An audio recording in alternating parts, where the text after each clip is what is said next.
Hello. You're listening to XRP Radio. Hello from the guy parked under the guy up there. Yeah. The guy up there. The guy up there above my head. Up there above your head. The guy upstairs. I'm in the basement. I guess so. And I'm in the dizzying heights of XRP Towers. Damn. And it makes perfect sense. I am in the basement. So this is great. Oh, the joys.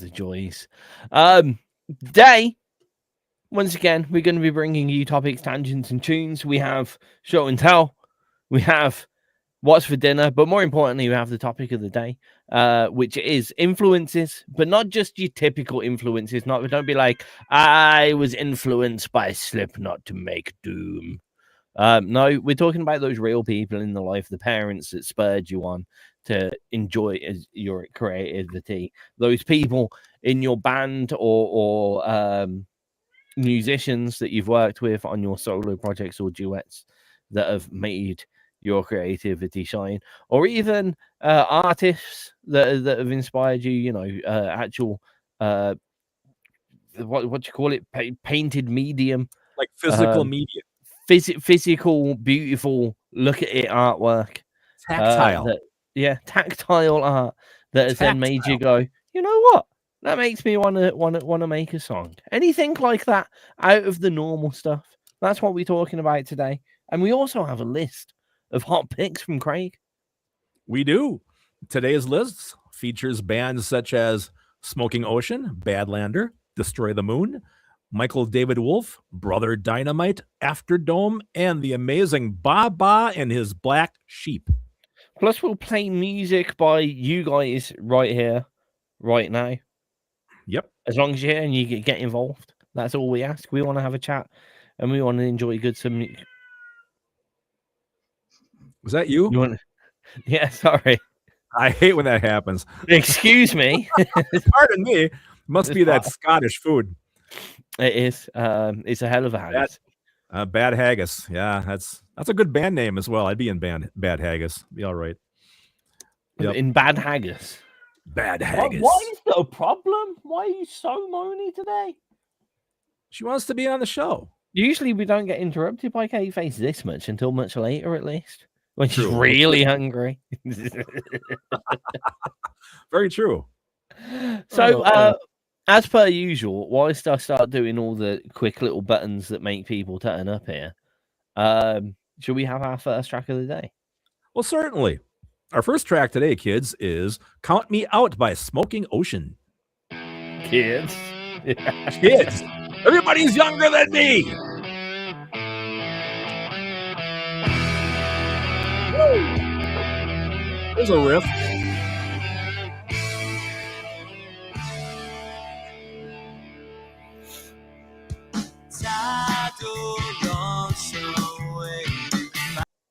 By the way words convey, you're blind to the world as you walk outside.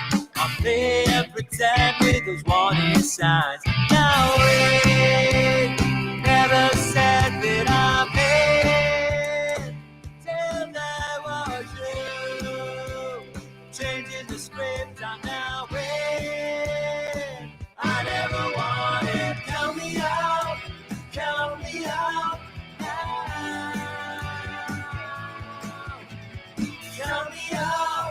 Count me out now. Yeah, guys, saying all of those lot were from that East London recordings people. Right. I found an escape till I hit my stride. Now I'll set you up on a winter night. A little bit of a funk element in the background on this. I think so. The bass is going for maybe. It, right? Yeah, I can see it.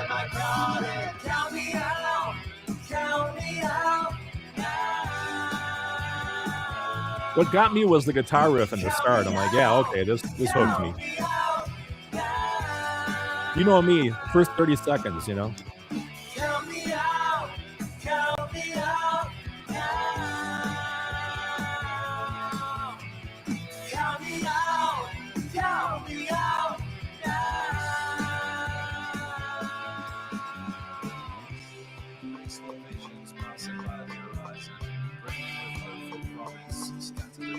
Ooh, it has a talking part. Wow.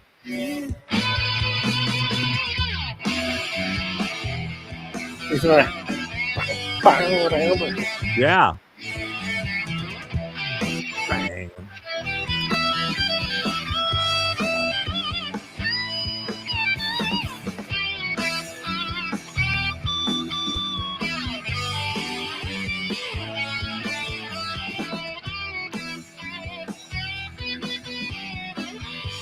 That was good. Count me out. Count me out. Everybody. Oh, good little bit of clapping. Count me out. That's the audience participation part. Yeah. Count me out. Count me out now. Don't you know that you can count me out? Count me out now.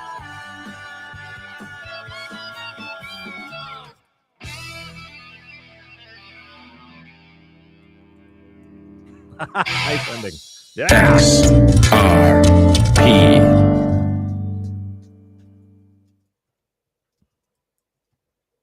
You listening to XRP Radio? I've got buttons. That was awful quiet after that XRP. I said, hi, it's XRP Radio. I should have been more excited, shouldn't I? You should have been a lot more. I'm still slightly. It's a little bit of a change around in setup, so I am still balancing levels a little bit. Maybe I should be louder. Maybe I should be louder. Fine. I like being loud. How loud do you want to be? Louder than you. Nothing new there. I mean, Can I be louder than you? that's because you have the buttons. Well, I have an input button, but that's different. Well, if you get loud enough to drive ALC out of the room, then there you go.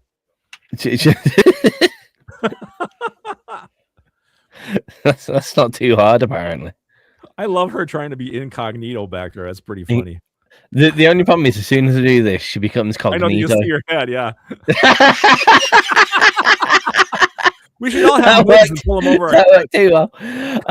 For those that don't know, we do have a live video stream that goes out on our website as well. If you've been listening to us on our website for a while, if you refresh, you'll see our video in the top right-hand corner of the screen.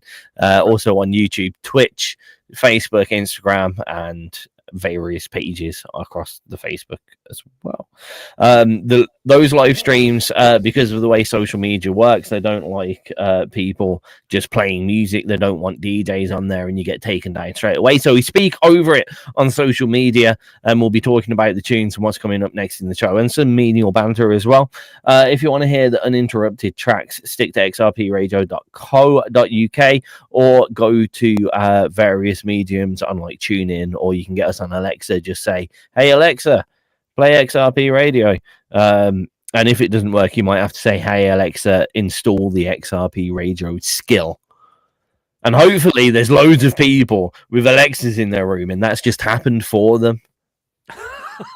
I didn't think about that. I love the idea. I love the idea of being able to be turn around to people. The problem is I can't do it in my own house, but I can do it with like Google or Alexa, and be like, hey Alexa, turn everything off in my house.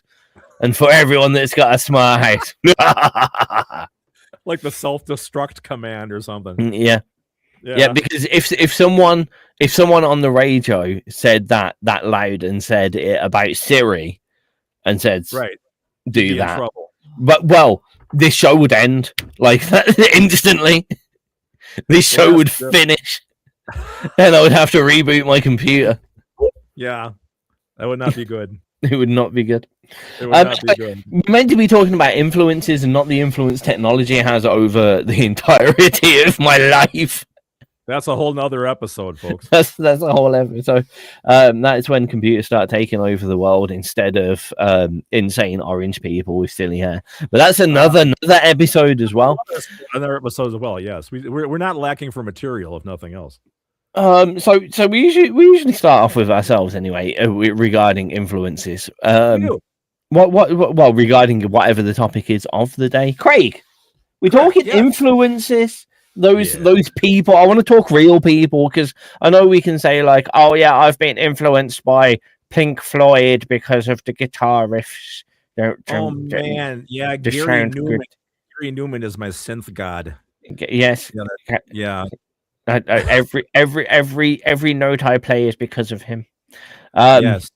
However, I want to talk about those real people, like when you were growing up. See, I was lucky. My parents, I'll get more in depth to this, but my parents basically said to me at one point, if you want to put a guitar on your back and travel Europe sleeping on benches, and that's what makes you happy in life, go do that. Just don't borrow money off anyone. Well, that seems fair enough. Yeah. But I can go more into that. How about you? Like, let's start young age when you first picked up an instrument, Craig. Young Craig. Young Craig. When you first picked up, what was the reason you first picked up whatever the first what was the first instrument you ever picked up? A ukulele. A ukulele. Why did you pick that instrument up, Craig? Because my dad put it in my little hands and said, "You need to figure out how to do this." I love it. And that was because my hands were little, because I was only 5 years old when I started, which means I've been playing guitar since for 60. What's the math on that? Let's see. 8, 7, 6, 5, 4. I've been playing guitar 63 years now. You think I'd be better at it? You know?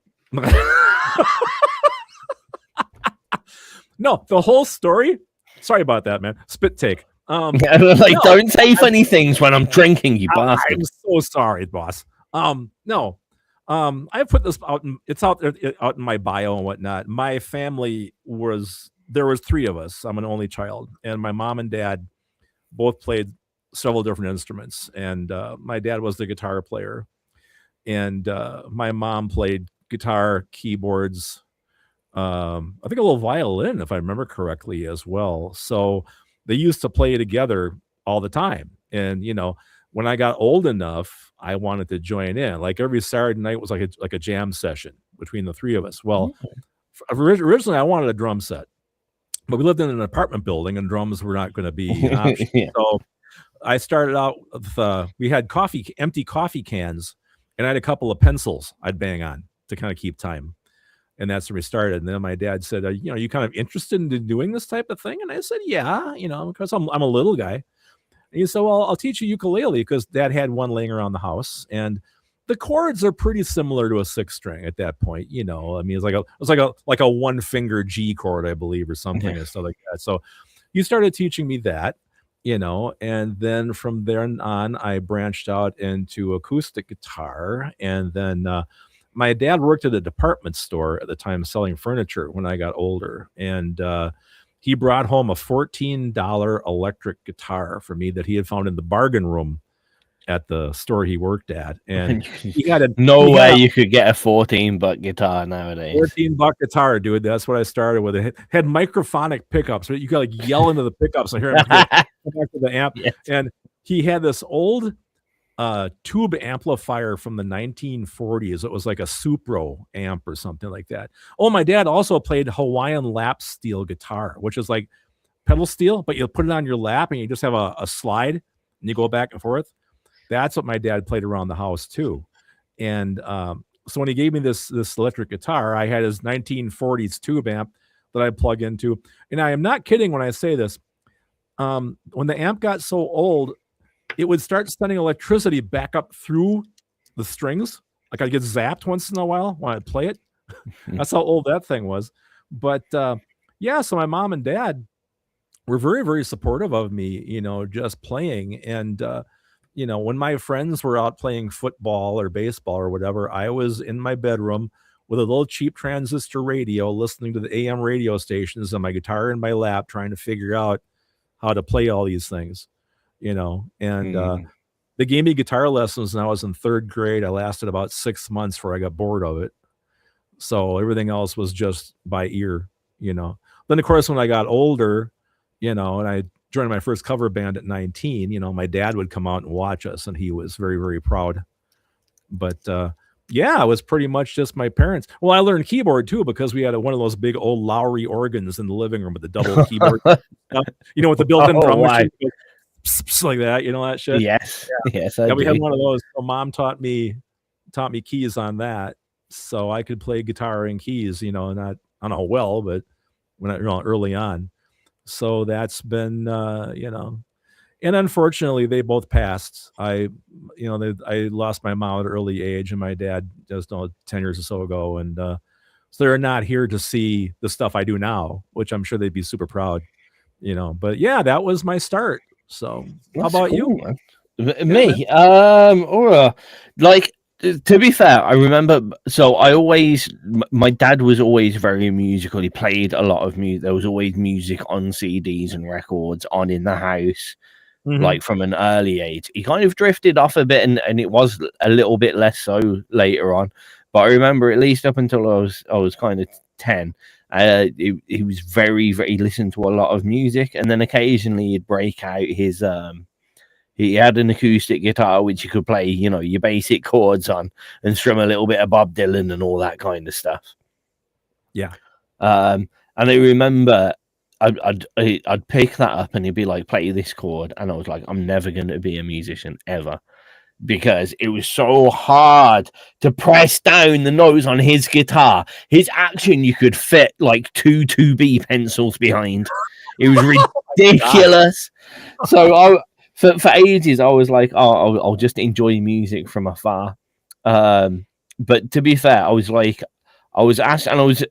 got into music initially playing music just because I was a very studious extracurricular activity kid.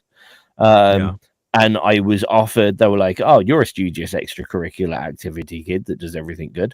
Do you want to play violin in the school? And I was like, yeah, all right. And so I started playing violin. And it was always academic. That was the weird thing, and I guess that's the thing with classical music as well. It's quite academic. To you do your grades and you learn the sheet music, and it's like English, maths, and rhythm all mixed up into one kind of course, as it were, with classical music. So yeah, I followed through that, and then it was. One summer, the summer break between when my brother went into, so he's 6 years older than me, he went into end of school going into college. He had an extended summer break, and he was like, in this 8 weeks, I think it was, I'm going to learn to play guitar really well. So my parents bought him an acoustic guitar for his birthday. And he did he's a fantastic Celtic fingerstyle guitarist. He's like really fucking good. Annoyingly, it pisses me off that he's done nothing with it, but he's astonishingly good. I saw him do it, and he was a little bit less studious than me, to be fair. And I was like, okay, so I could do that, but I'm not going to do that because then it looks like I'm following him. So I was like, I turned around to my parents, like, I'm going to play bass. And my parents looked at me and they were like, you're not going to play bass. They're like, I'm going to play bass. And I was like, I want one for my birthday. You got my brother a guitar for his birthday, so I'm going to play bass for my birthday. And he was done like that. And they were like, yeah, okay then. Fair enough. And they bought me like this £80 bass. It was a secondhand bass. Yeah. It wasn't too bad, to be fair. Secondhand bass with a cheapo amp, and a book on how to play all of Blink-182 songs. Nice. Yeah. Tab book, old school tab book, and I learned it in like 2 days. And I was like, okay, this is me for a while. So like that was the thing with my parents. They were always like, especially early days. This is one problem with the entirety of my family as well, which didn't help with these situations. So like, if my mum went out and bought like a new TV because the old one broke, like my nan would buy the next spec TV up, even though hers hasn't broke. Just my beat her.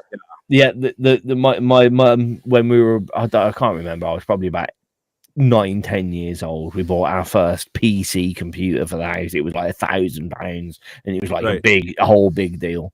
And then about a week later, even though she didn't know how to use a computer, my nan had bought like the next one up the week late. And that goes across many people in my family. There's this bit of one-upmanship. So obviously when my brother started playing guitar and I'm like, I want to play bass, they did it with a little bit of a pinch of salt. And then they realized, okay, actually they're quite serious about music. And one thing that I always remember is when I started looking at being a producer, and I went to college. My college was kind of like everyone was quite rich in my college, and my family were not rich at the time. And everyone in my college had a MacBook Pro, and they could do all their production on their MacBook Pro as they're going around. And I remember my mum and dad ended up getting me Logic Pro 7 Platinum, which was about £800 in itself, and a Mac Mini and a good setup. They couldn't afford the laptop, so they got me a Mac Mini setup and a little case that I could carry it around in. And I'd go in and I'd have to borrow a monitor from the college so I could plug my Mac into the college into the monitor so I could work. Sure. And that was my like going above, like doing as much as they always could at most points, as long as we showed that we were serious about it, to allow us to kind of chase our dream and whatever. And it was around that point what I mentioned before when they said it doesn't matter what you do. If you want to become a doctor, become a doctor. If you want to go to uni and do all this, as long as you're serious about it and you follow it through and you're happy with your life, do whatever you want, as long as you don't borrow money off anyone. As long as you don't owe anyone anything to do anything, then you'll always be in good standing. And it's done me well so far. It's done me well so far. But I'd say my parents mostly were the biggest influence. Annoyingly, my biggest influence musically, however, and I guess this comes to creative differences, because my creative musically was two of my old business partners that I fell out with. Yeah. And they were both guitarists. And I tell you what, anytime that we were in a room with I was holding my bass and one of those were holding their guitars, like seriously good ideas came out, like ridiculously good. Just those people musically that you are perfectly in tune with. There are certain people that like they'll play guitar. If I'm in a room with them and they're playing an acoustic guitar, I can just write lyrics for days. But I get that. Almost every one of those people I just don't speak to anymore. Like I'm not in, like they just aggravate me, or we fell out, or something's happened, and I find that really weird. I don't know whether I just can't, like, because the stupid thing is I like to be the quiet when it comes to being on stage or whatever. I like to be the quietest one in the room. You know what I mean? It's not like I'm looking for fame, fortune, and glory. I just like having a jam, playing tunes and whatever. Yeah. You know what I mean? I get my fame and fortune elsewhere. I don't need to do it musically on stage. But I always get aggravated by like I've always been in those situations where it's time for brand practice. I'm the first one there, and it's like they're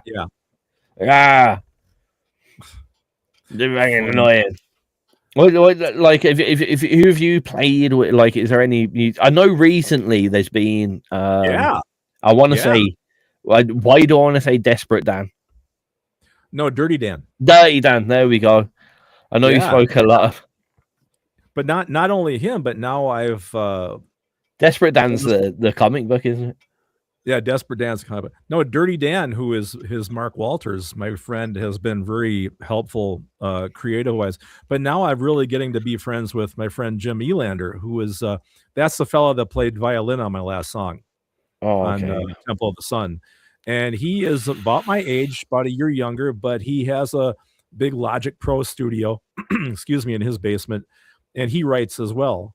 So it's kind of fun to find somebody, again, that's a musician that's also doing kind of like what I'm doing, you know, but his approach is a bit more different than mine. He's more like the American standard songbook kind of guy, like more folky and whatnot. I'm a bit more prog and weird rock, you know, as opposed to what he's doing. But it's fun to get together with somebody like that and kind of compare notes and get like inspiration from them, you know. So that's kind of cool. Do you have anybody now like that's kind of like musically that's like keeping you inspired, like in your group of friends, Tizz?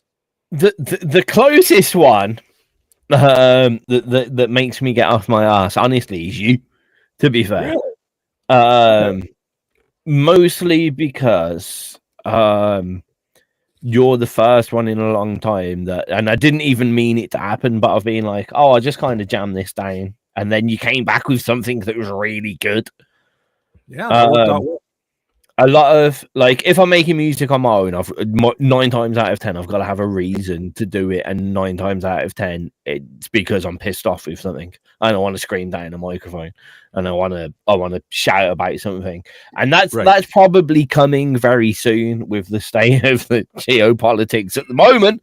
But like I'm trying to find my place in it because I can't think about it. I mean, if you look at a lot of the more finished tunes that I've wrote, they've been very of the moment political, but like they have longevity. That it's not so specific. I don't want to sit down and mention Trump particularly, or I want something that when you listen to it 10 years down the line, you're like, this could still be a problem. You know what I mean? Yeah. It's not specific to this one issue, and I haven't found my place in that yet. And the other way that I make music is when I do something and someone else goes, okay, I've got this to it as well, and it bounces backwards and forwards. And that's made me, and I've got my love of funk back again a bit recently. I've just been sitting down. Me and Kat were jamming out to give up the funk. Gotta have that funk. Give up the funk. We got the funk. Yep. We got the funk. Yeah. We got the funk. Yeah, we got the funk. See, she knows. I know as well.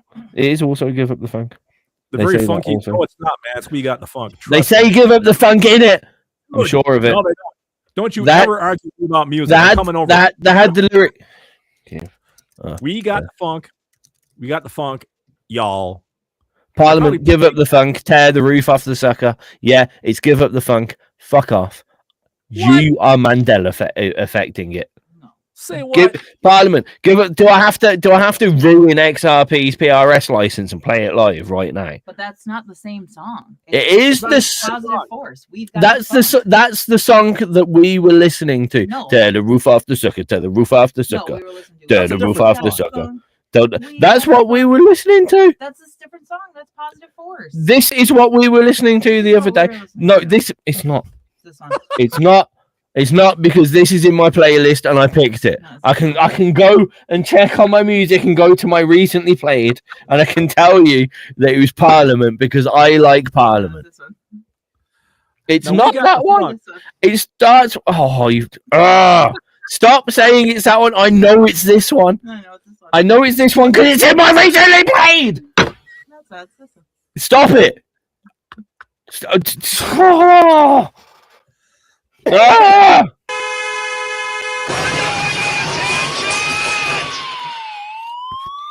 What's the next track, Craig? So how about a good polka? Oh, next track. Next track is "What's Killing Me" by Badlander. That conversation.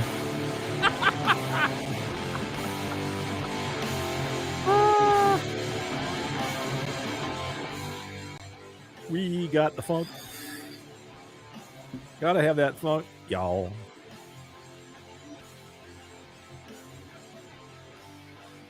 You know, the sad part is you're right. I know I'm right. Okay, but once you're right. Give up the funk. Gotta have that funk. Oh, give up the funk. And that's Bootsy Collins, man.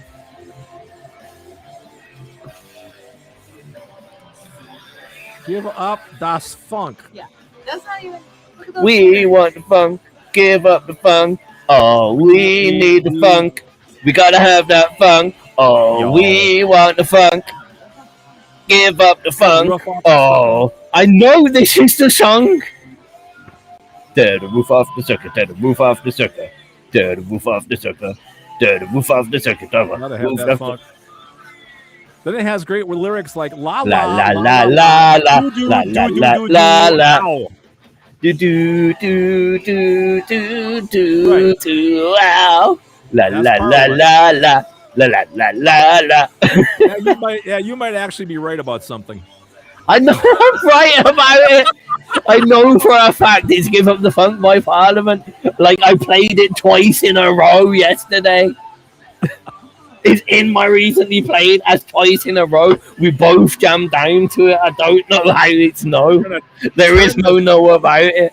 It's such a pedantic twat. She's so pedantic. I this know is I'm why- right. Wrong. And this is I'm why you not have a wrong. I'm so sorry that you're wrong. I'm not wrong. Can someone have my back on anyone in the world? Is this anyone is the out there? reason- Are there any more Parliament fans in the world? This is the reason you have a theme song that calls you an asshole. There you go. That's what I'm, it's all. not, I'm just right. No, you aren't an asshole.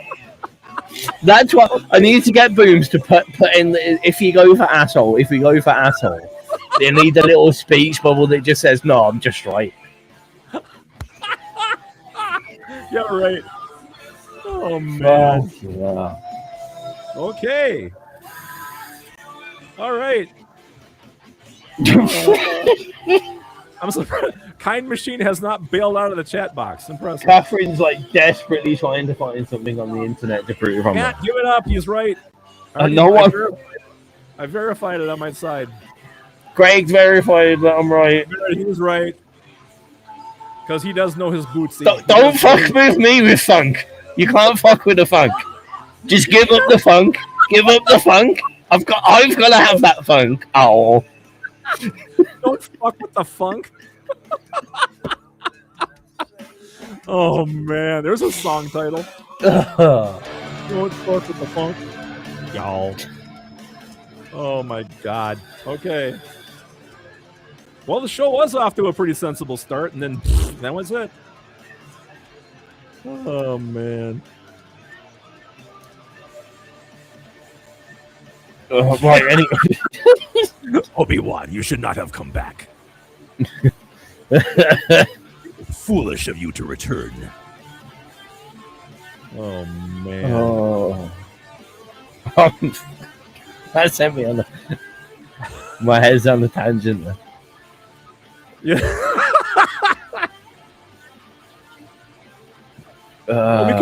we could make it worse, but I don't know if I want to go there. Craig's influenced me. You could drag AL. Influences. You can drag ALC into this and ask her who's influenced her in her job. It'd be instant death. She doesn't want to speak about those people. I don't think she would. Who influenced you in your job? Yep. That's a whole nother episode, folks. That's an episode that would be on like Stars. Yeah. Here we go. Oh, okay. You're listening to XRP Radio, and if you've been watching the video, I'm sorry. I'm sorry. I don't know what else to. Do you want to hear some exciting news, though? Oh yes, please. After doing all these videos and all this business, right? We're actually now making pretty much $5 a month of XRP social networks. Are we really? Is that just our show in particular? Oh no, that's everything that we do on XRP. Sorry. Oh. So you figure if you look at all the XRP live shows, we're making about about $1.02?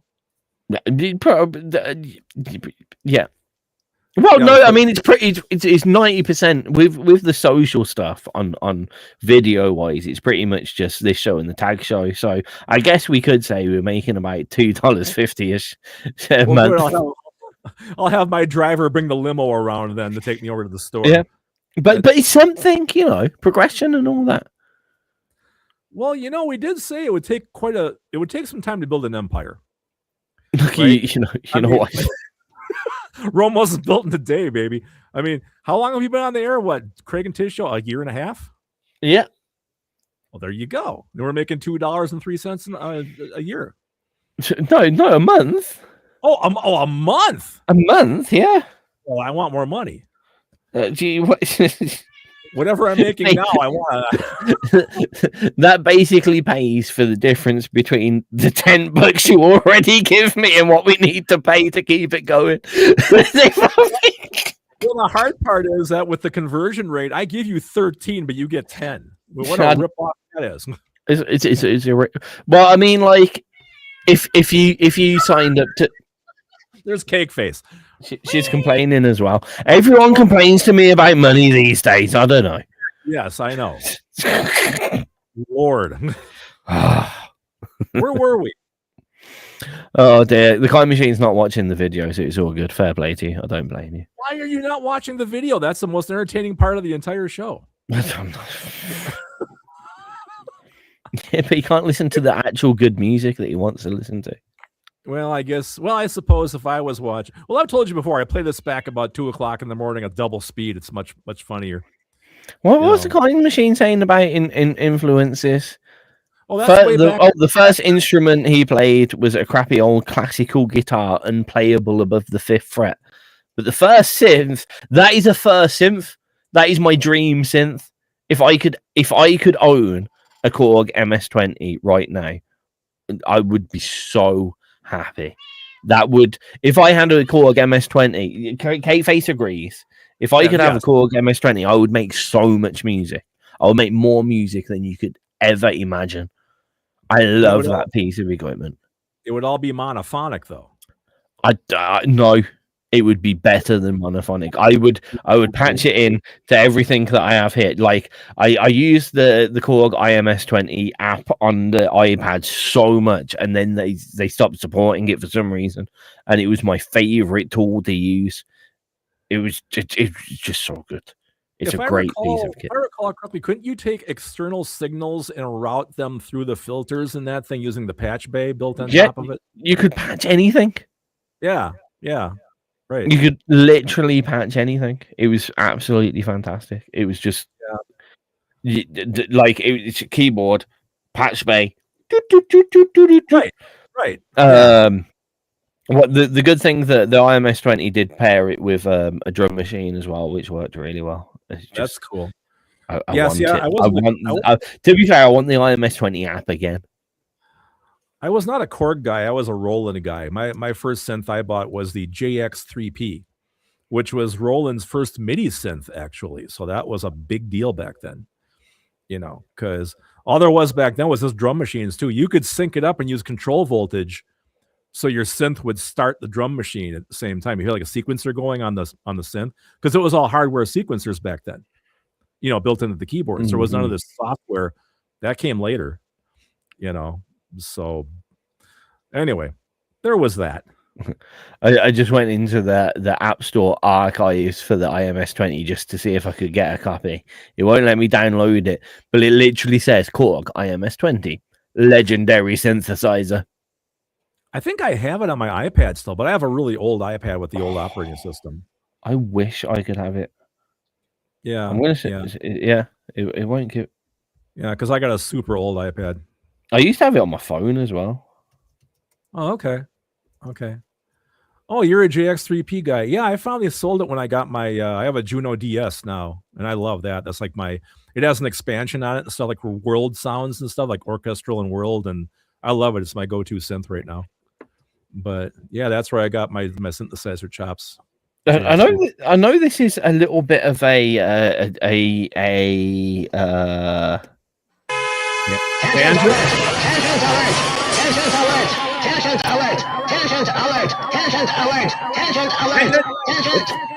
There it was.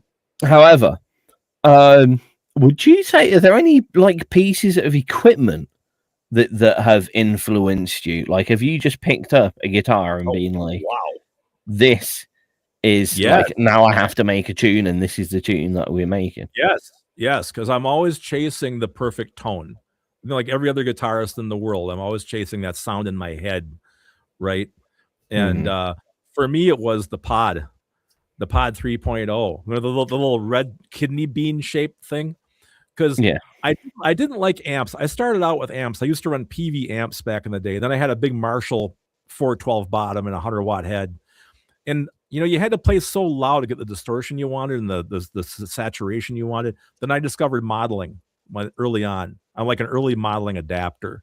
And the Pod 3.0, when we played out live with the Express, actually my whole rig live was I had a Pod 3.0 mounted sideways behind me in a rack mount case. Then I had a power amp underneath it. And that was my whole rig, was just the Pod 3.0 going into a power amp, coming out into, I used monitor wedges and put guitar speakers in them.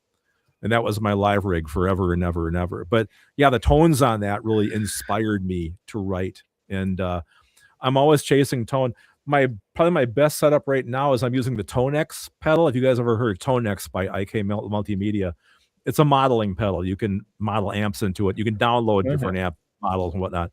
But that thing has some of the best. I mean, it sounds like the real thing. You wouldn't know the difference. And I use a lot of Mesa Boogie with that. This is my primary thing. A lot of Mesa gear. I do like the Mesa Boogie for the bass stuff as well. Yeah, the triple rectifier is like my go-to guitar tone for a lot of my tracks. But yeah, for me, for sure. Yeah, talking about inspirational kit. Yeah, the pod for sure. How about you? I tell you what, one of them when I had that MS-20 app on my iPad. Going back to that,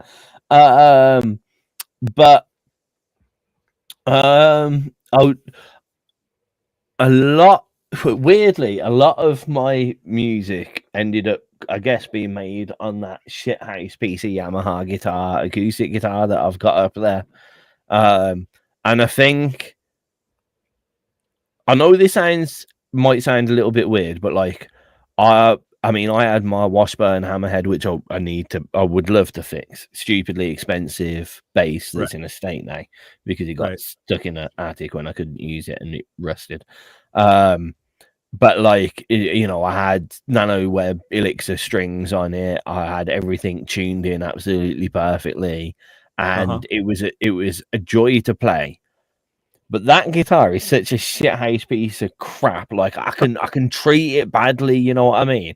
Like a lot of rhythmic kind of stuff that I've come up with, has been on that. Even if I've then transferred and made it into a slap bass line, I think the only way to put it is she's a little bitch that I can treat rough and slap her around.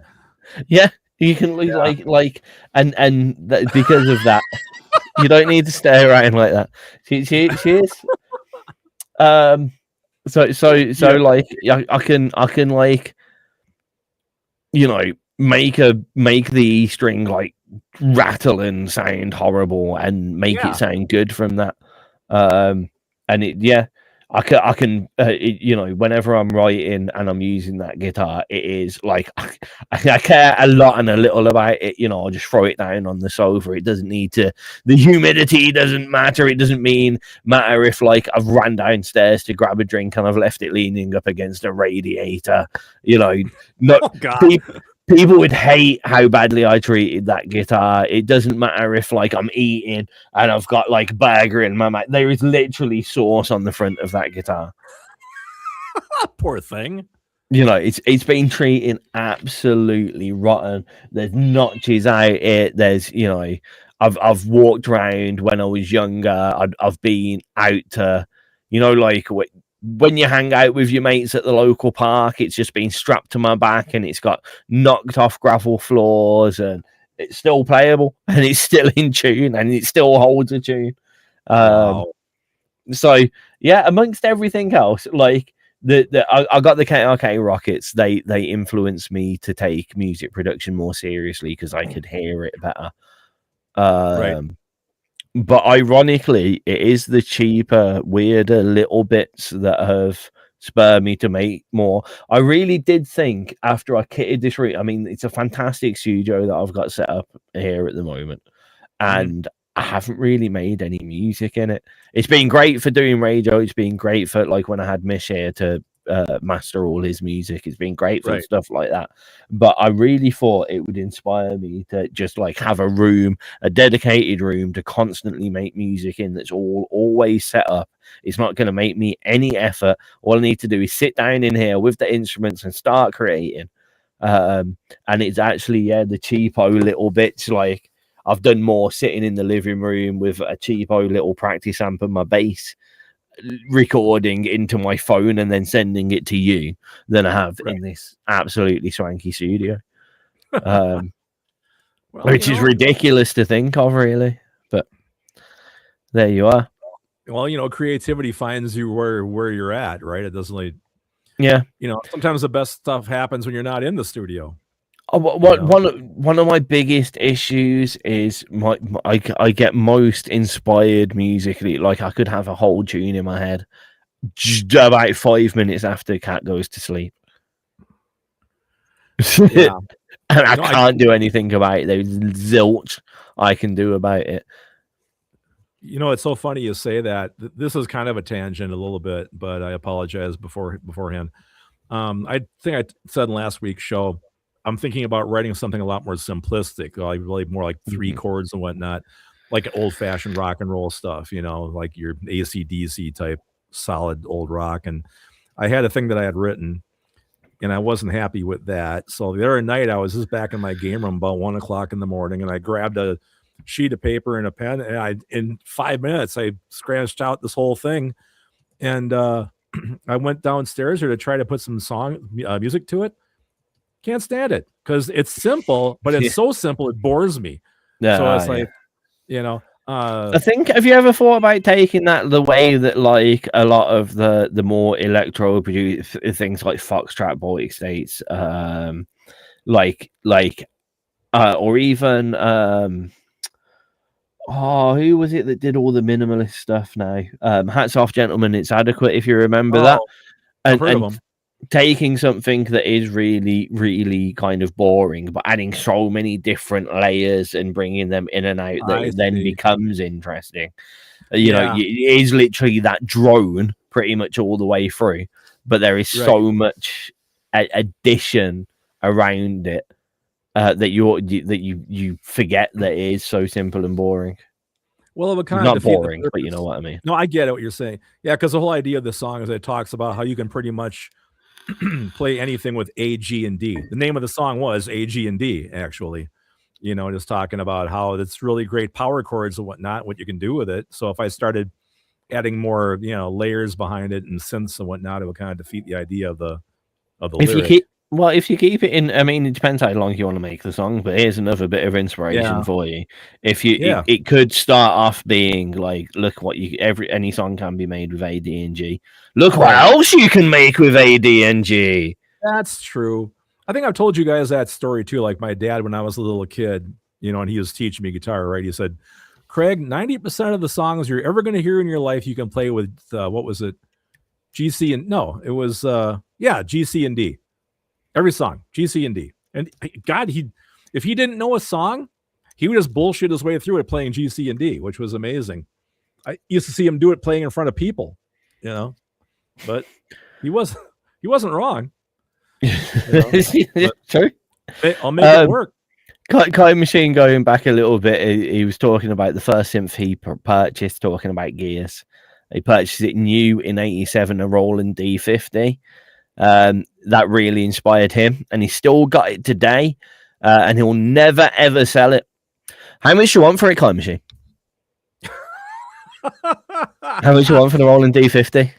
That you're never ever gonna sell? How much you want for a Roland D50? I'll buy it off you. I think I keep seeing those at the pawn shop, actually, but that's a whole different story. The D50. Is it the 61 key in good condition? I'll give you 700 quid for it. No, I won't. Yeah, they're common on eBay. Yeah, exactly. If I was rich, I'd grab it off you. Yeah. Oh, kind machine. You're a synth guy. You remember the Insonic? Record's just come in. Evening all. Am I in time for gaming chat? No, you're early, dude. That comes later on. No, kind machine. I used to have an Insonic EPS. That was really cool. That was all. It had a big hard drive built into it too for all the samples and shit. That was a nice. Wait, because this is when you get this generation gap that I love between me and Craig every so often. When you say really big hard drive, how big was it? Oh my God, it wasn't even a terabyte.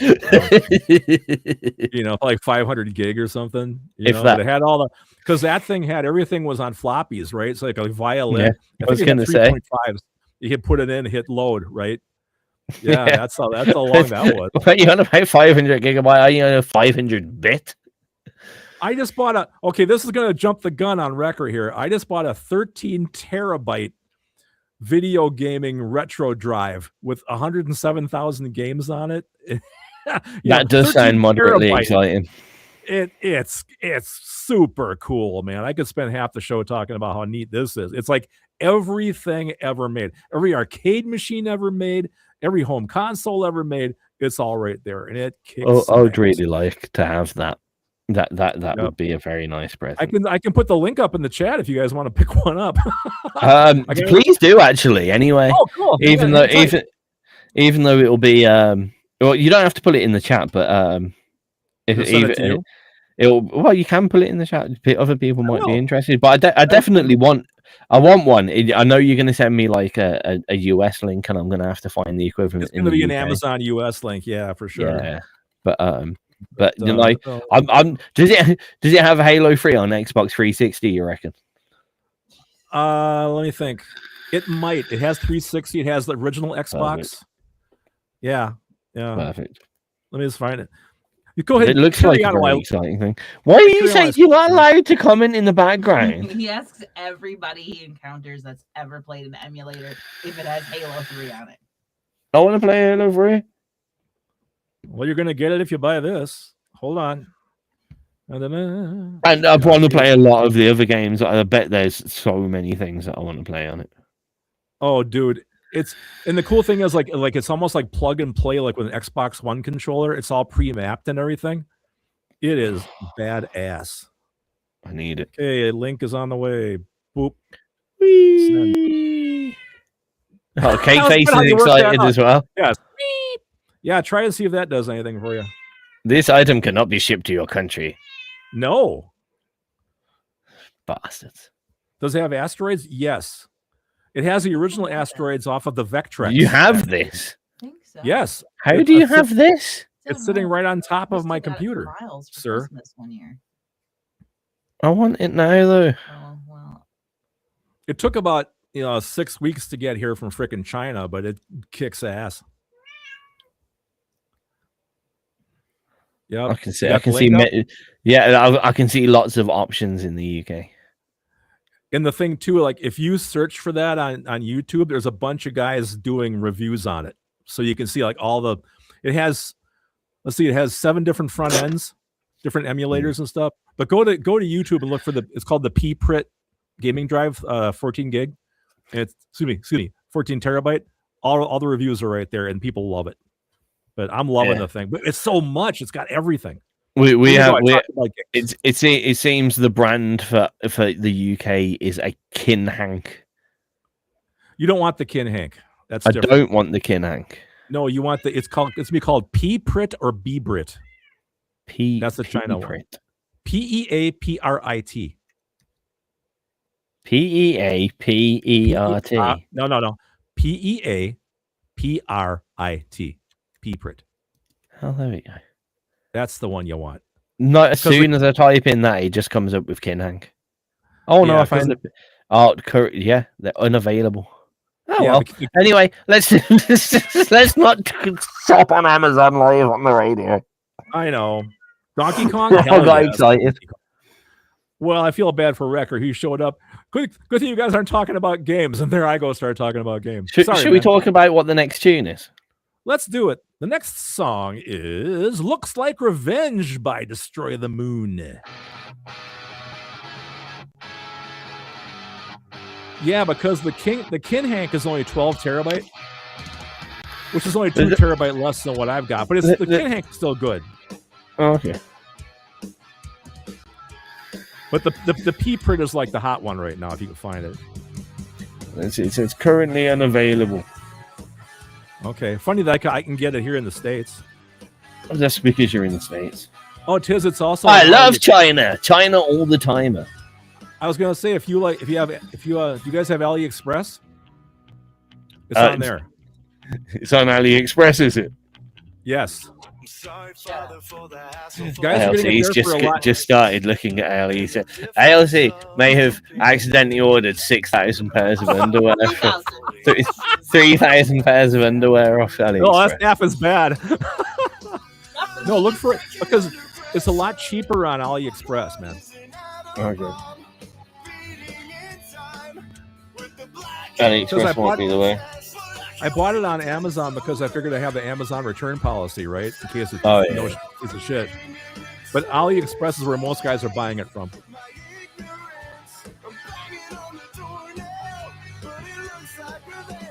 Wrecker doesn't even like games, and you found it on AliExpress.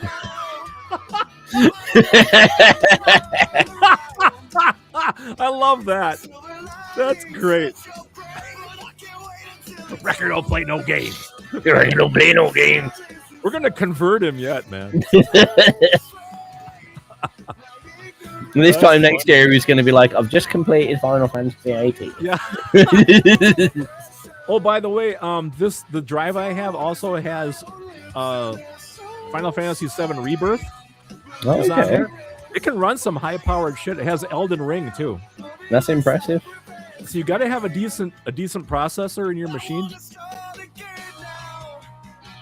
So what do you hook it up to? I just thought of something though. I don't know if it works on Apple. It works on Windows.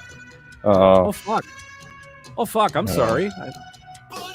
Shit! Quick, go buy a cheap Windows machine. Oh. I'll have a look if it works. Yeah. Kind Machine. Since you mentioned the video, I feel if I miss out on something if you're not watching. Have you got like a gaming PC that you play on? Yes. Well, actually, my brand new studio PC that my son-in-law built for me, that's what I have it jacked into because that's a real fast. I have a Ryzen processor, a Ryzen 9. So it's AMD. Usually, I'm a Core guy. There we go. We were nerding out on stuff there, but you're listening to XRP Radio. It's a Craig and D show. Yeah, baby. Yeah, baby. So you're not missing out. What you are missing out on is I've got a really itchy nose. So you're missing out on me doing this a lot. And you're missing out on Craig perfectly positioning himself so you can see his screen. Ta-da. It's something that really, I don't notice it, but it apparently really annoys Craig that you can see his own here's screen. the thing. I've got it. I got the window minimized here. If I maximize it, then I'm really see the big bright white in my glasses. The big bright white. The big white. Now if I take it down a little bit, bright white. then now it's not quite as bad as I took it down a little bit. So the big bright white. We've kind of half gone into nerd time. Should we get it out of the way so Rekka can just stay and enjoy himself?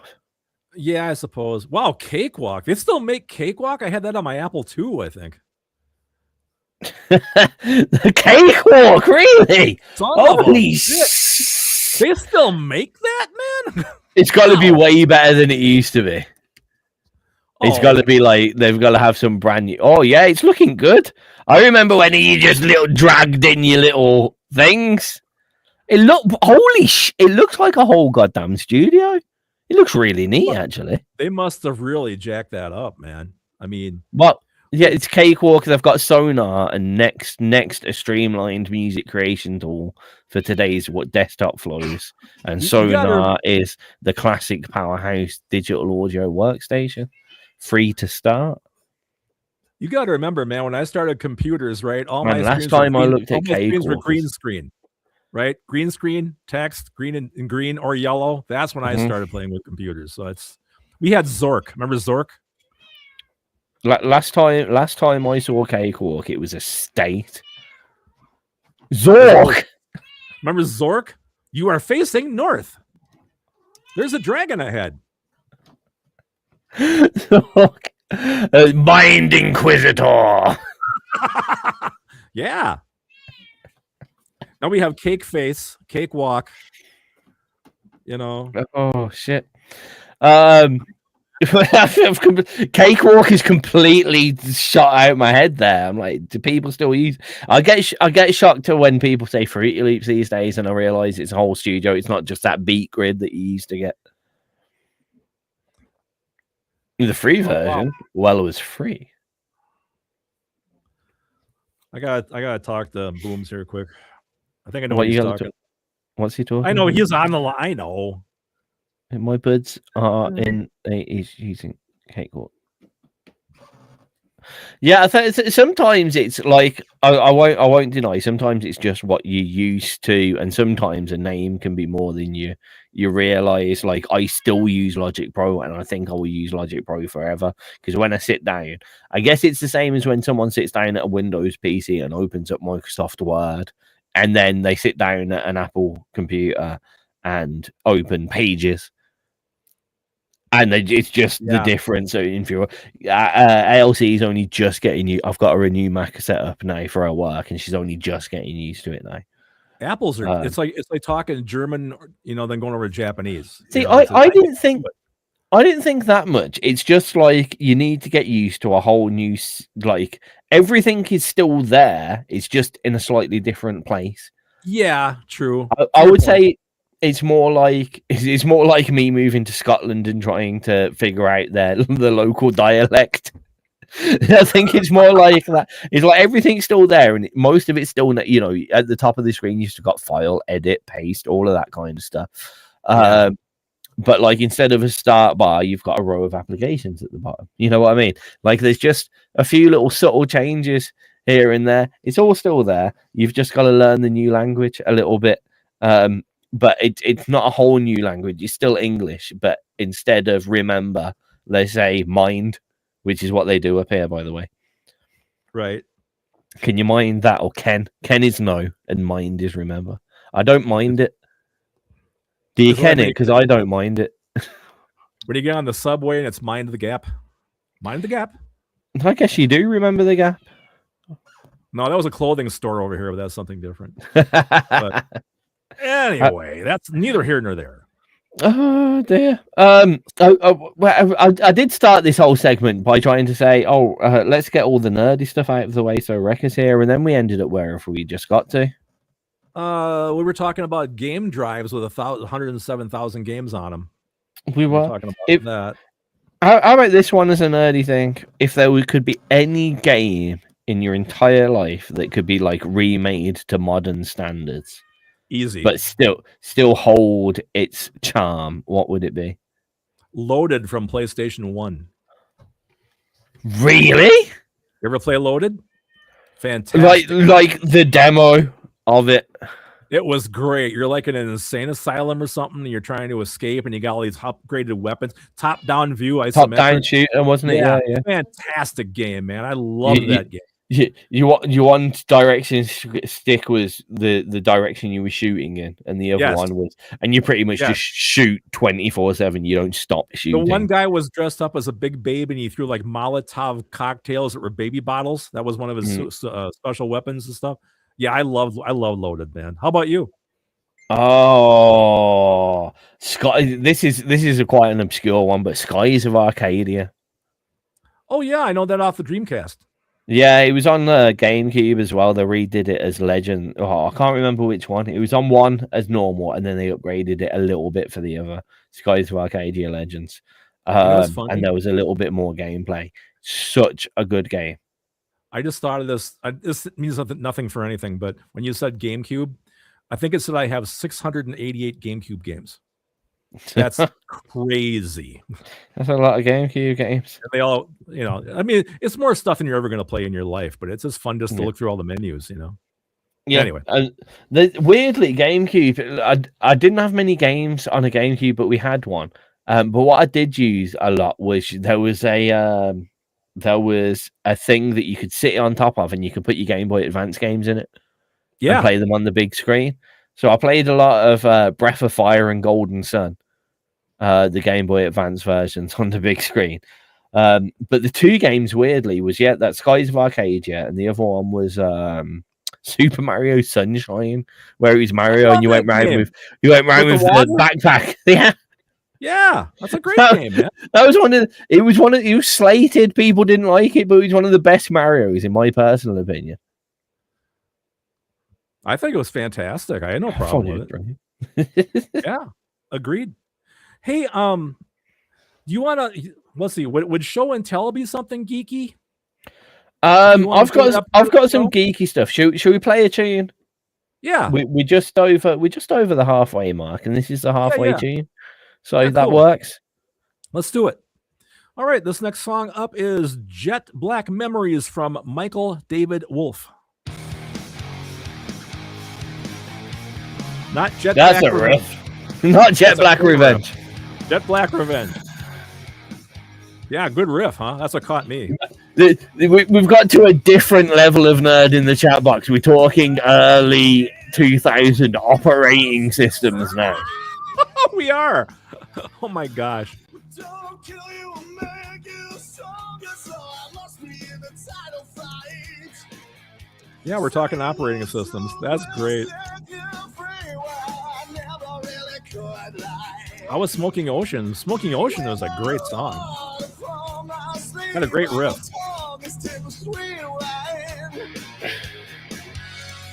Taking me all this time, see that I'm so much stronger now, I know. Strong voice. Yeah, for sure. Good vocals. Cause you were supposed to be my dream come true. Now all that's left the world is me and you. Jet lag memories.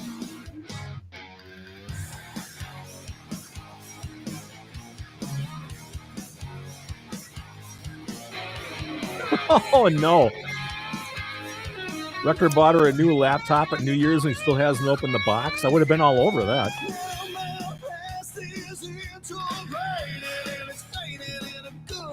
Actually, the reason that I do have a new PC in my studio is that I was at Windows 10 and I had to build a new system to go to 11. Oh, yeah, you did say it. That's true. I had to. So I had to have my son-in-law build me this new one. I still have 10 upstairs in the Nook, though. My little writing studio.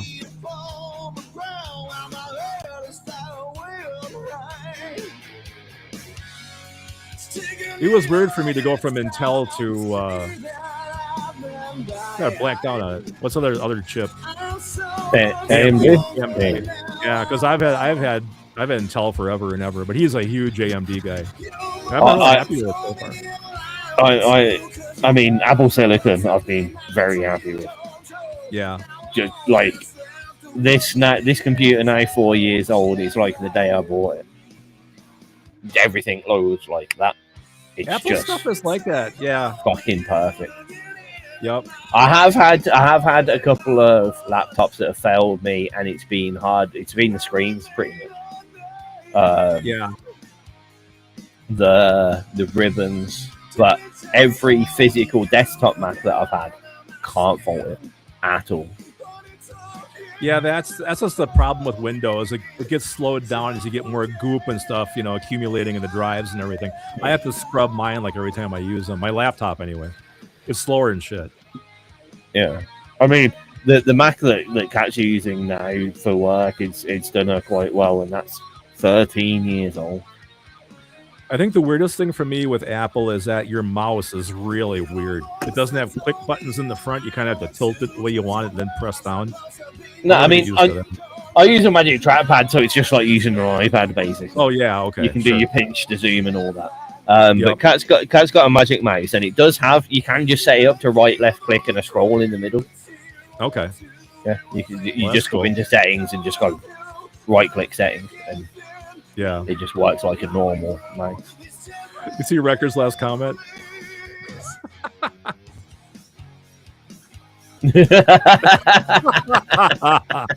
That's pretty good.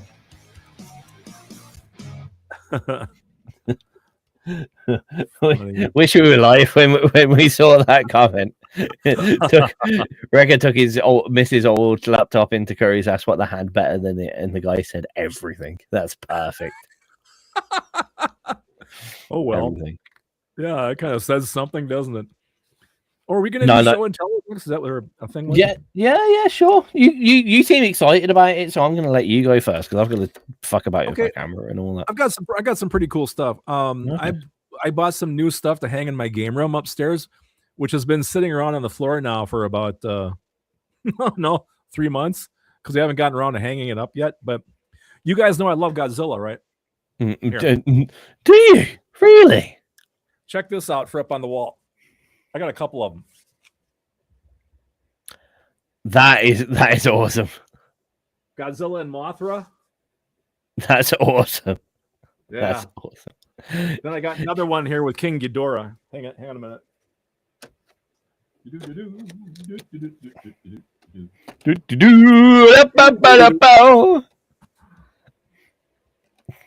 That's awesome. Yeah, Ghidorah, that's so baby. cool. That is so cool. Isn't that cool? You want to know what? Yeah. Godsy. That's so cool. But I can't get over how fucked up this situation is. Right. So me and Craig, I've been a bit more prepared than I usually am. Yeah. Craig was a little bit late to the thing. But when it comes comes to show and tell, oh shit. My God, we're going on a tangent. Apparently. When it comes to show and tell, we just say we're gonna bring some shit and we don't pre-plan this. Right. So even more fun. What do you have, man? So, you know how I'm a big fan of Final Fantasy? Yeah. Well, I got these two cool things to put on my wall. I love it. One, the original Final Fantasy 1 and 2 print. Ooh. Cool. And With a big choke the other one, because I have two as well, just so happens. Great minds, man. The original cover to the original Final Fantasy on the NES. Yes. So, Nice. yeah. Sorry, a bit shiny. They're still in their packets. That's okay, man. That's okay. Those are great. That's so weird. I love the fact that this even comes with it. That includes a 84-page Explorer's Handbook game. I remember that. Yeah. The Warriors of Light, man. The Warriors of Light. Awesome. I did have another little thing as well. So on Lion, what I like, they've started selling on the Square Enix store. Then even on the in Etsy and some of these small stores, creators are doing these pixel representations of Final Fantasy characters. Right. Yeah. Such as a little pixel representation of Cloud Strife. Look, that's cute. Awesome. Now, these on the Square Enix site are retailing at £50. Whoa! For that little thing? Even on the Etsy, people are selling them for £30-40. Wow! Catherine made me these. Did she really? Yeah, out of pearls. Oh my God! It's amazing. Yeah. So I got a little Cloud, a little Red 13. Yeah. How awesome are those? So I've got the exact same things that they have online for 90p. That's really cool. So she actually made me those ages ago, and they came up on it's a recent thing that they've added to. So she made me these before they were popular and whatever. Right. So I've got to. So I'm going to be making some Perla things because I got to buy me a kit because I want all of these. They're so cool. How cool is that, really? It's amazing. Do they have a Barrett? Well, you just need to find the pattern, and because you can find sprite pixel images of them anyway, it's just transfer that. It's not even because it's already in pixel colors. You just got to find the colored beans that go to the pixels. Ah, gotcha. You know what I mean? Already all the maps for all the characters have already been done, from the artists that make Final Fantasy. So you just need to download the picture and then go, okay, 1 red one, 2 black ones, and there you go. Happy days. Yeah, that's really cool though. Well, neat. Klein Machine went and had to go back to video. Video is too intense. Video is intense. We are pretty intense. So there we go. I didn't make myself big to show mine off. You didn't, so I feel that's if you're a fly on the wall, that out of context could. Oh man, I didn't make myself big so everyone can see. Anyway, moving swiftly forward, which is bunch of shit. We generally don't move swiftly forward. We just we crawling swiftly forward. There's a thing that you mentioned to me. Craig laughed about this, but I think it's a good segue to play some good music. He mentioned to me that one of the artists here in the chat box had just released an album. He's laughing because he got really excited about it. He's like, damn, it's the same 3 tunes we've already got. I know, he got me. So Kind Machine, right? He drops an album, today. Mm-hmm. And I'm going, cool, a Kind Machine album. This is going to be really great because I love his stuff so much. It's the same 3 songs on an album. I was expecting like all these new great songs on this album, and he was been sitting on this stuff the whole time. You know. It's like, However, what was right? I hasten to say those 3 songs that are on the album are absolutely fantastic, and I think we should play the latest one he gave to us now. Yes. So this is Perfect Day from the Kind Machine.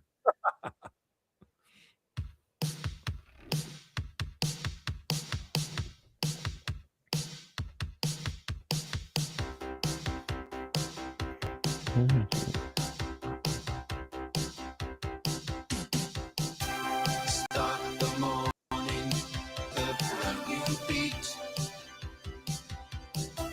Sun jumps and shimmers on the concrete street. But look at the title. I don't look at titles, man. With the light so loud,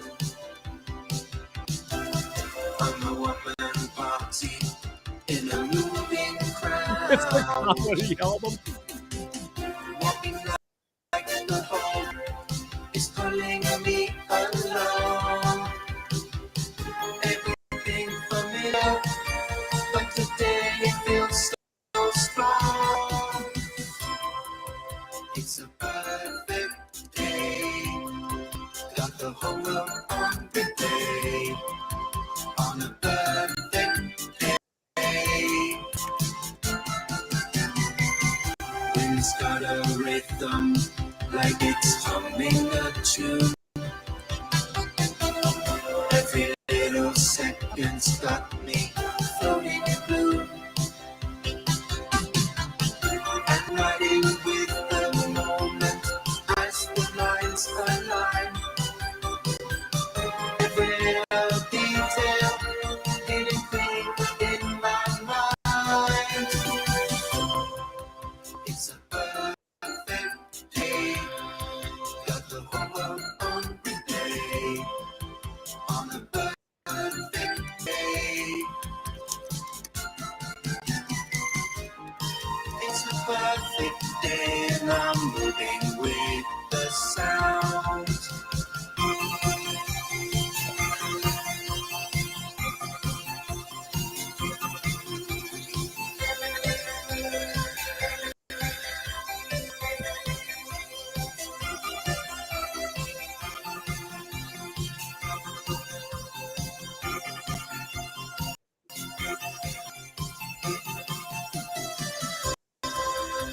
It's a perfect day. Got the whole world on the day. On a perfect day. Moving fast and flying high. Riding on a turbo sky. Rolling with the moment. Never slowing it down. Everything in motion, spinning all around. It's a perfect day. Got the whole world on the day.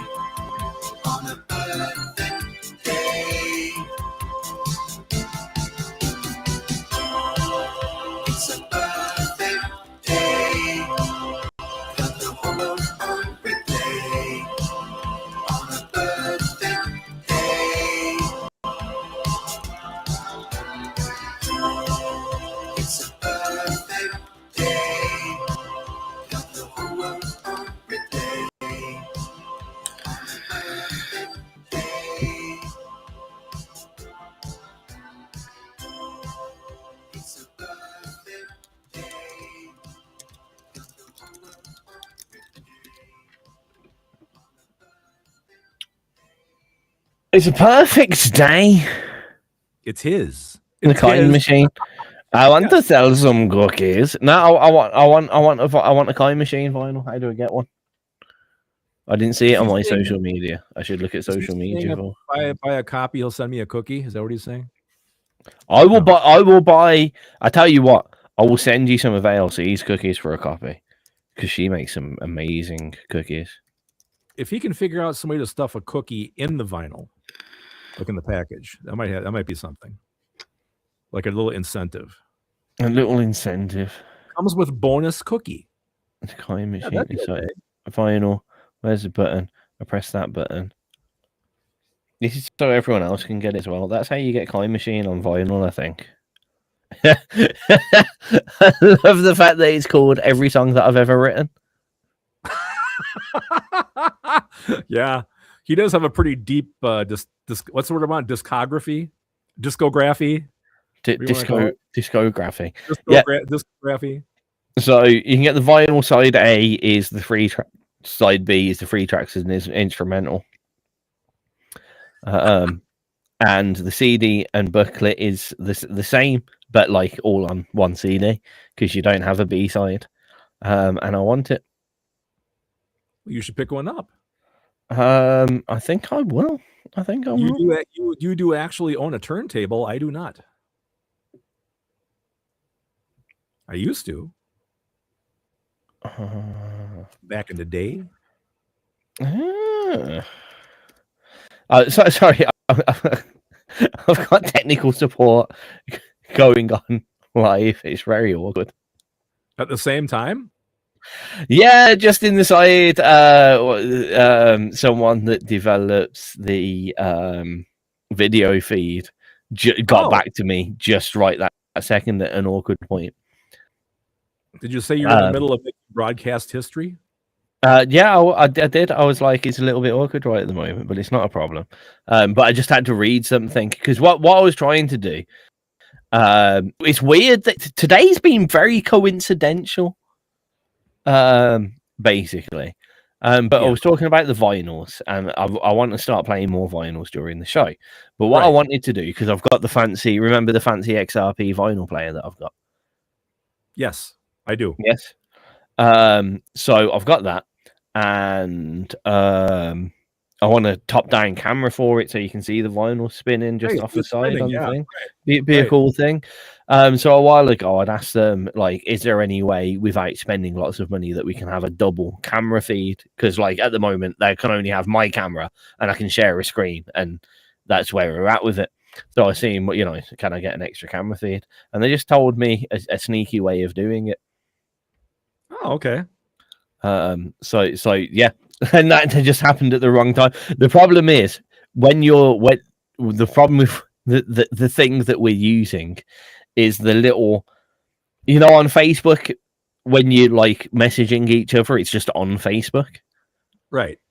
On one stream, it's the same. There's a little message button in the bottom right-hand corner, and it just popped up with his information right on the broadcast window. Oh, well. Which, when you're troubleshooting, would be incredibly useful. In the middle of hosting a show, less useful. I know people should just know, like, when we're online, it's like, I think I always said, like, the only thing that I really commit to during my week is this 2 hours of this, right? And people always come up, what are you doing Wednesday afternoon? I'm like, oh, we got the rest of the week, guys. Yep.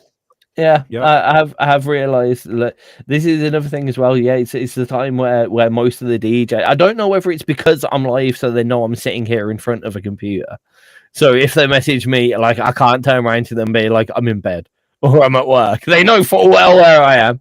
Right. I don't know, or a lot of musicians, yeah. But I do get could you give me a review for this, or can you do this? I'm like,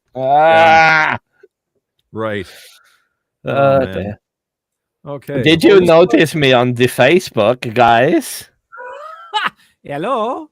Hello. Did you notice me on the Facebook? I know. Hello. We're down to a half an hour, just about. Look at this. It's the last half hour of the show. Oh my god! And we have 3 songs, 14 minutes worth of music, and realistically a wrecker and a boom smack to play. Yeah. We should probably get going. What's your favorite record tune of the moment? What record tune inspires you? See what I did there? Inspires me. Yeah. 80s rock and roll. Good choice. Yeah.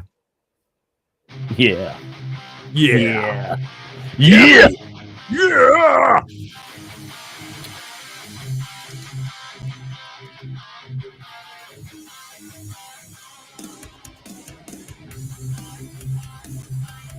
Because now you can ask me what Boom Smack track inspires me. That's going to be hard. He has like what 8 different bands. And I know exactly which one it is. in that case, I know exactly what to ask you. I am ready to rock. I'm also ready for dinner. That's a good idea for a song. Are you ready for dinner? You should do that. Oh, why can't I think about it neither? Fuck. What, now you can't think of one? No, I know the track. I can't think of what it's fucking called. It's the one that he wrote a track and I rapped over it and I forgot what I saved it as. Oh, great. Fuck. See? You're ready for dinner is wonderful. Genius. God damn it.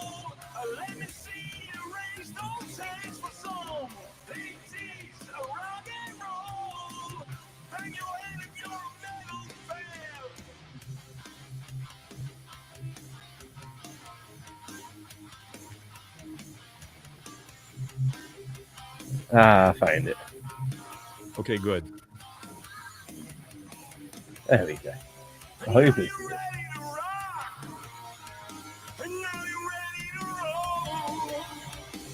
I'm ready to rock and roll, actually. Both, simultaneously. No, it's not that. Ah.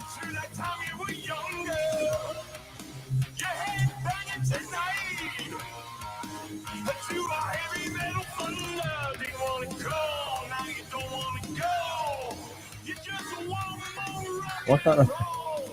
This is embarrassing.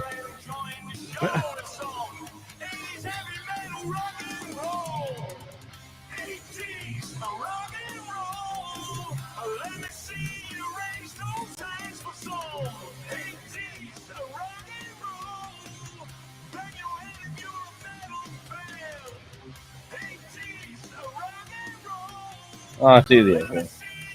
Got it? I've got another one. I don't understand why I can't find this one. Changed your mind? Well, originally I'd pick this one, and then I was like, no, I actually rapped over a track, so surely that's the one that inspired me most because I put lyrics to it. Right. And I can't find it. I can't remember what. I'm sure I called it Slathered or something. I hate when I do that. I'll save a track and totally forget what I called it.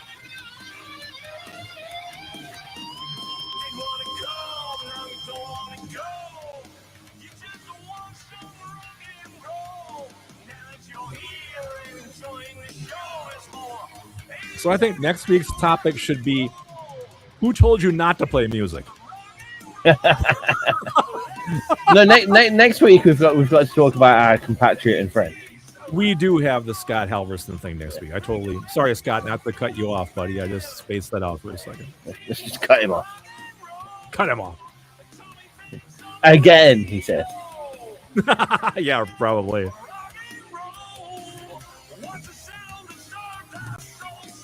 Elastic Stage. I haven't heard of that. I think I used Canva for Puckzilla.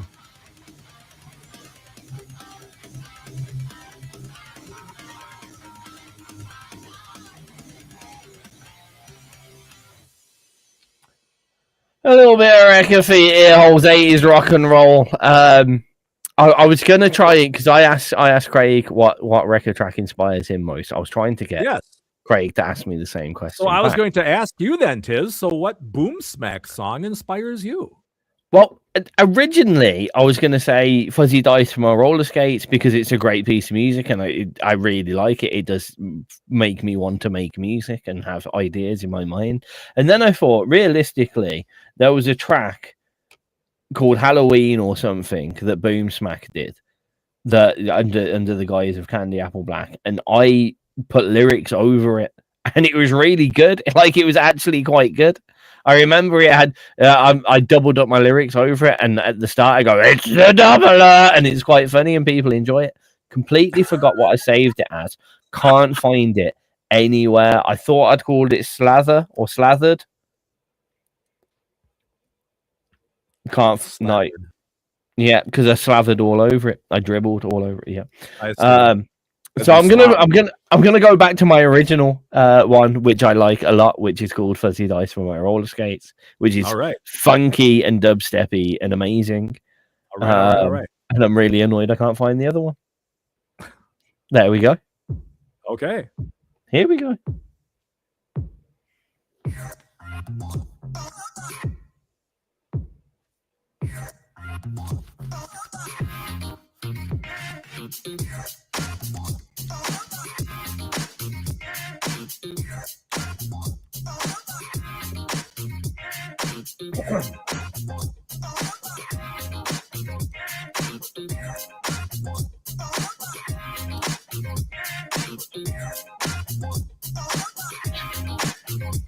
Fuck knows where that's gone.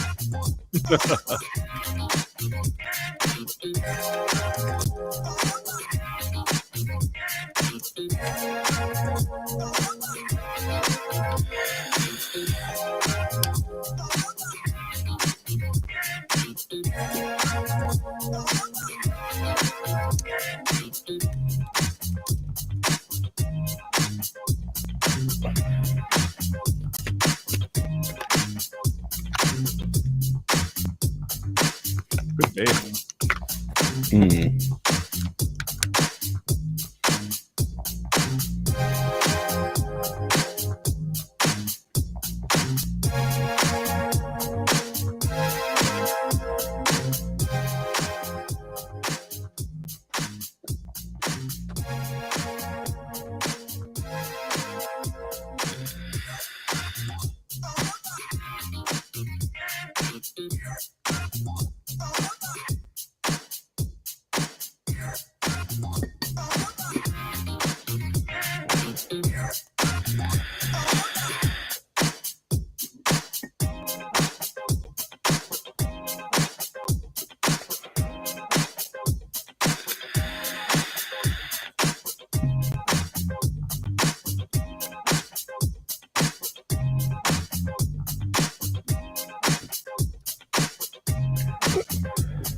I just realized we can't do what's for dinner anymore because it used to be you'd come home from work, Yeah. pretty much eat after the show, but now you're going to be eating before. So what's for dinner probably isn't.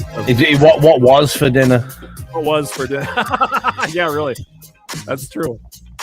I had a burger. Homemade. Nice. Homemade burgers made with my very own squizzly hands. Oh, your wonderful wife did not make it for you? No, I am the house husband at the moment. It has to be said. Yeah. Gotcha. I've got more time than she has, and she does. works at dinner time, so she takes her half an hour break off, and I'll have just cooked when she sits down. Okay. That was funky. The abrupt ending. A little bit of fuzzy dice for my roller skates. Yeah. It's a good image, that is, isn't it? It is. I've got an image in a guy in like gold or silver hot pants, Scottish skating ground in like four-wheeler skates as well. Oh, Not inline skates, ink wheels on them, but like a brown boot on fuzzy dive hanging off the front. Yeah. Off the tongue. Yeah. Yep. I could see good imagery booms, and he's skating backwards to that piece of music. Oh, has to be. Yep. Cool. Yeah. All right. I like those pauses where we kind of go, huh? Oh, okay. Back on I was track. describing nice things. You were, but I was going to say something and I just kind of that, you know? Wow. You're going to love 68, brother. We best get through these last songs and go to bed then, shall we? I got to go for another 8 hours yet or something. Let's see. What's it? 5, 6, 7, 8, 9, 10, 11, 12, 1, 2. I got 9 more hours yet. Why are you staying awake till 2 o'clock in the morning? I don't know. That's why I go to bed. That doesn't make sense. Why would you do that? I don't know. I have to explain myself. Good luck. If you go to sleep earlier, you might be less tired. No.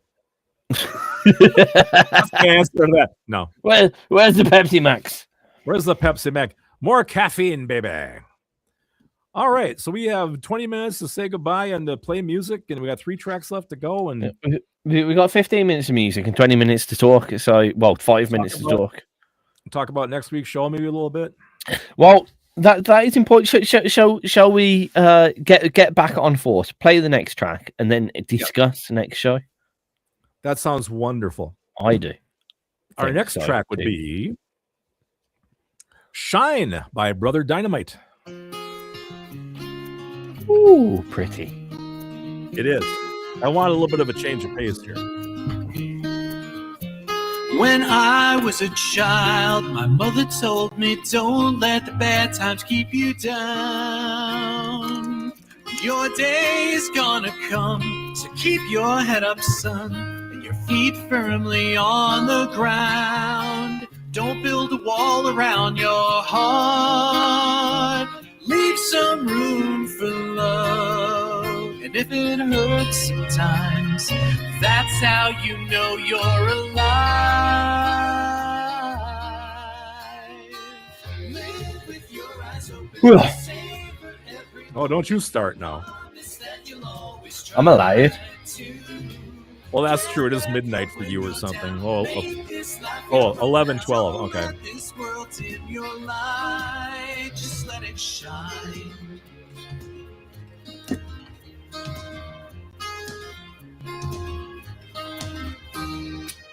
Through all the tears and heartache, you stood beside me while I tried to make sense of it. Every time we do this show, like we're talking about stuff, and you'll say stuff or stuff will come up. So I search for it. So I'm I end up with like 400 tabs open.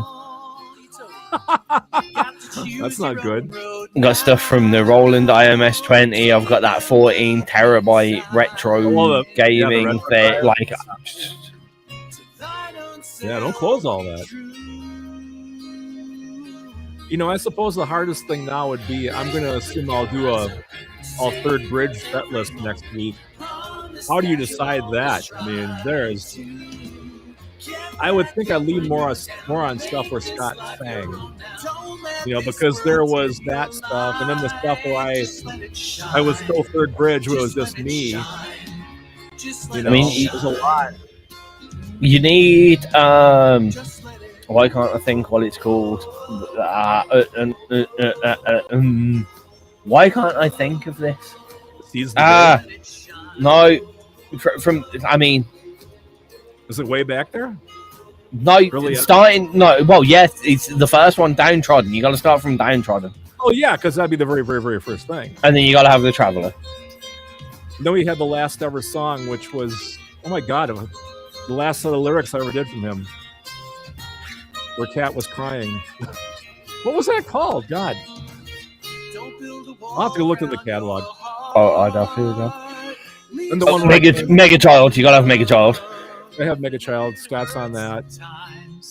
Then the one where I came back that he wrote. Oh, Andromeda Blue, but that's a Craig Allen Hex bomb. I swear to God, he inspired.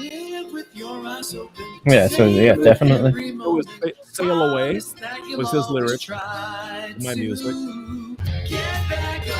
Yeah, there's a lot to choose from. Because Seize the Day was credited as a third bridge track, but it was all me. But I was going to be third bridge, so I just. I mean, if we're going to be organized, I mean, Funky was originally a third bridge song when you uploaded. It was.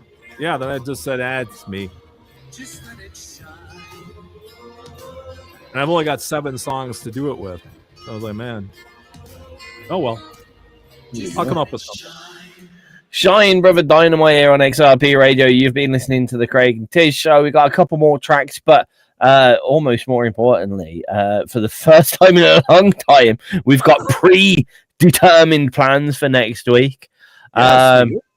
So 2 days' time is a poignant anniversary for both me and Craig. It's you go. You're better at words without putting your foot in your mouth. Well, don't tell it to my wife. Next Tuesday will mark the 11th anniversary of our great friend Scott Halverson's passing. Scott was a really good friend of mine and his as well. he was the guy that I started really recording music with. We had a band called The Third Bridge, which was just the two of us. And we lost him in 2016 after a battle with cancer, and recorded some wonderful, wonderful tunes. And that's where we pretty much got to be friends with XRP, because that's where we started out. This is pretty much our platform. This is where we started out. There was a few other radio stations as well, but XRP was our prime focus because we felt very comfortable here and made great friends here. And I evolved into the whole Icebox Studios concept and the Craig Allen Hecht thing after Scott passed. I wanted to continue. He told me, last time I saw him, he said, I want you to never stop making music. I want you to carry on for me. So that's kind of why I do what I do now. But next Wednesday will be a tribute to Scott and Third Bridge, and touching on all that type of thing, playing the music and kind of a little bit of a history of Third Bridge and Scott's influence on everyone. He was one of these people that really reached out to musicians to encourage them, if they felt like they were stuck or were overwhelmed, whatever. He was a really good friend of all the indie people, all the people he met, he lifted up. But that'll be next week's show. So he was also quite a harsh guy as well. So from my point of view, not harsh in a bad way. From my point of view, he is the reason why XRP continues to this day. Because at one point, the short end tail was, I was like, I'm tired. I don't want to do this. I've got too much on. I'm busy. And Scott basically turned around to me and went, "Nope, nope, nope. Continue, carry on. Shut up. Nope." In the way that only he could. So no, we a bit of a tribute from that, and that's kind of where today came from as well. So we wanted to talk about some of your influences, and some of the influences, be it gear, be it people, be it the world, because we're going to be telling you about someone that influenced us a hell of a lot next week, and exploring some good tunes as well. So it's going to be a little bit personal. But please do, we'd really appreciate your company in exploring some great tunes that came out of the depths of Scott's rather eclectic mind. Yes, spiky, such as it was. Yes. And celebrate two of the two things that his influences continue today. One being this very radio station, and two being the music of Craig Allen Hecht. Oh, I have said many, many times, if he were still alive right now, the stuff that I've been doing, he would have definitely been all over that. He would have been right there at my side doing it. Like Cluckzilla.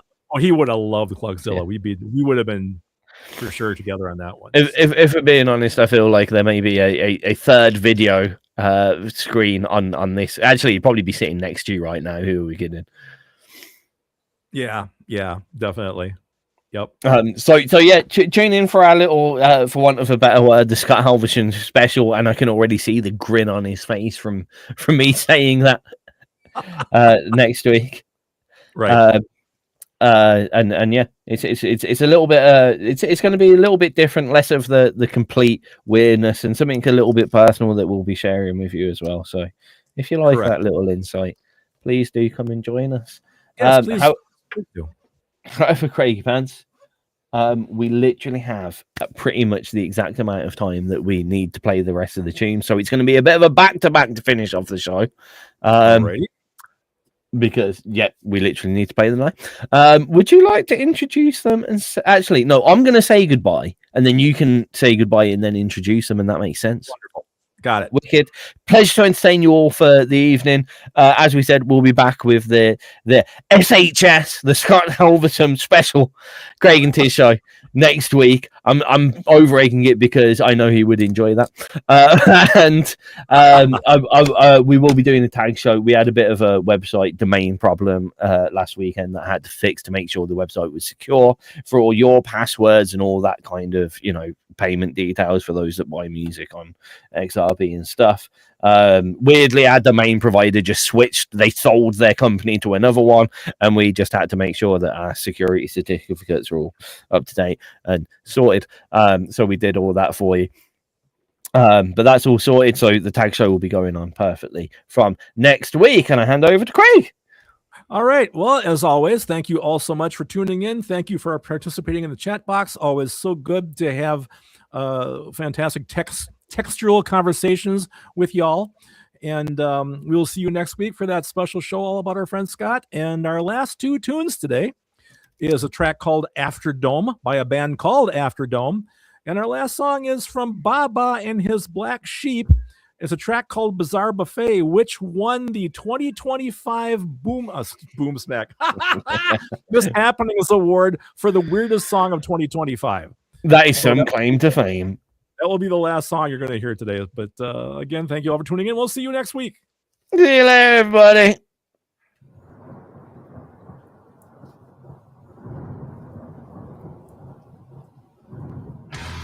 You can't beat a track that begins with thunder. Well, you can, but it's still good.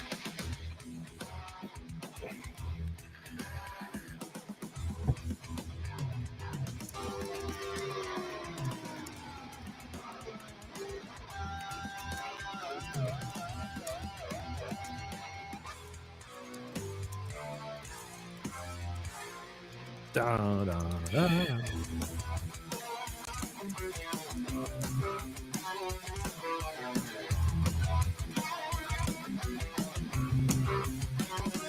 You know what's funny, when I was doing my song list for today, you know, a lot of times I go to the database and I click all, you know, to give me everything.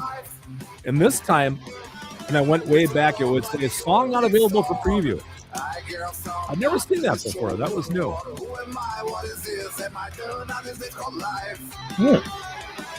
Yeah, about when I got down to like about 2020, I think, it was would allow me to play anything.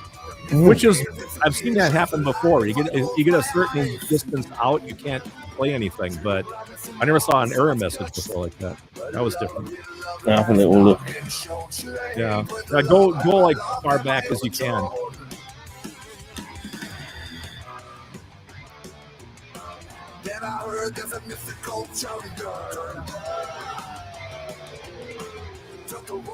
No, what's too bad is if Scott was still here, and then my buddy Dirty Dan, can you imagine the three of us together?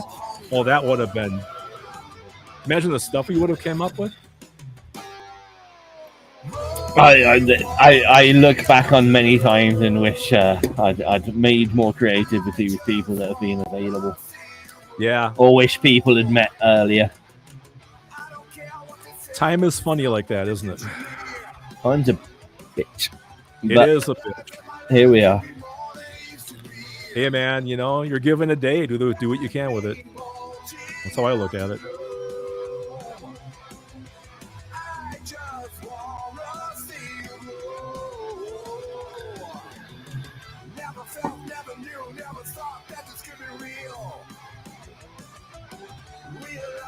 Yeah, I'm in the weird, unfortunate situation where the majority of my closer friends are actually significantly older than me. Look, I need to make the best out of it. Let's see, what's the line they usually say about that? Oh, you're just an old soul, Tizz. You're an old soul. That whole thing. Even when I was young, like when I was like 8 years old, I was hanging out with like 15-year-old. I always made friends with the older kids when we went camping. Don't know why. Yeah, I understand that. Well, usually the people your age are too immature, you know, when you're young. If that came out of my mouth, I'd sound like such a prick. I mean, a lot of the guys I hung out with, they wanted to party and all that stupid shit. I didn't care about that. I don't mind a party. Buy a record. I just can't deal with overly childishness when people are partying. Well, I was lucky. Back in school, I had a lot of musical friends. You know, like, you know, we all like the same bands and everything. You know, and that was fun. I like that.